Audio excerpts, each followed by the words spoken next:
I'm obviously an extreme.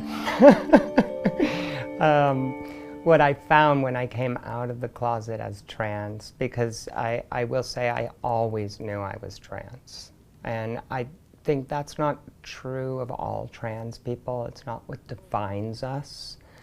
But it is true of a lot of us. So in part, I think I sometimes feel like many of us do, a lost childhood, that I didn't get to fully be myself.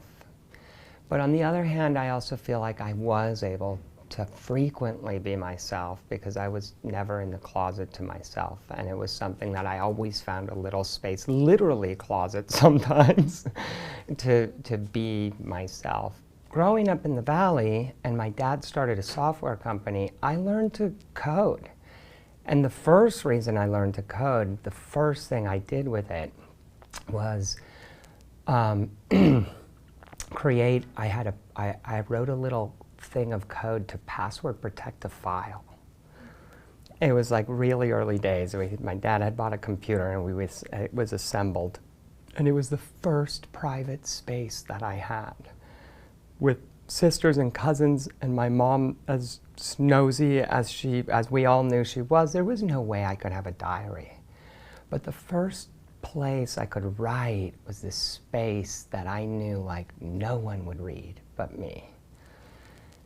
And that, for me, yeah, I think a lot of trans people work in tech because as kids, it was the place we could be ourselves. But what I think I found when I came out of the closet, the biggest fear, once my wife accepted me instead of wanted a divorce, and she understood I actually have always been attracted to girls, and that was really hard on the whole gender orientation and sexual orientation, and like if I could whisper back to myself as a teenager, you can be a girl and like girls. But it was also confusing through all of this, and for her, there's no narratives. And I think if you accept more than anything, I think there's I've been thinking about this a lot, and I think that when we are living in a paradigm, which is our current one, where we are trying to find the role already existing that we fit into, I think when we try to exist in modern times in that paradigm, it causes a tremendous stress and anxiety. Because as humans, it turns out that very few of us fit so perfectly. I think coming out as trans, what has been beautiful for me is to see that while I get to meet a lot of people who identify as trans, I meet overwhelmingly people who identify with trans people, with this sense of not fitting into these things. And I see with 4 kids, and all of them little, from 12 to 1.5, are you going to grow up to be a fireman? Or you can be the president. Don't forget to dream big. And the biggest dream we can put out there for them is the president. They ask from middle school for kids to think about their specialty. And it's like, how could you know? You don't know. You won't. I think the smartest people don't know what their thing is when they're 70.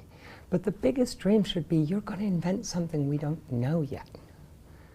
And when you look at humanity, everyone who's alive picks from the existing narrative roles that we've been given. And they used to be terribly primitive, but they still are shockingly primitive from where I think we can get to quite rapidly if we accept this different paradigm where the goal is to create a new role. It's to build a new narrative, that we have hundreds of years of expanding narratives before we've exhausted what it could mean to be human. People don't talk about happiness very often. And happiness is the most important thing in our lives. It's the most valuable metric of our lives, is how happy we were. Everything else is noise. I went to Costa Rica when I was younger, and we met this, it was deep in the jungle in Osa Peninsula, and we met this shaman who was really amazing. He knew the jungle and all the bird calls, really incredible person. And he and I very much connected. And a little moment that even 15 or 20 years, how long it's been, always sticks with me, is he said, listen, see this flower? And it was a gorgeous, complicated jungle flower. He says, if you love it, then you'll understand it. Because you'll pay attention and see it. And if you hate it, then you'll only have that thin little photo of it. You won't ever understand it. So when you think of your boxes, it's just that simple. What do you love to do? What made you happy?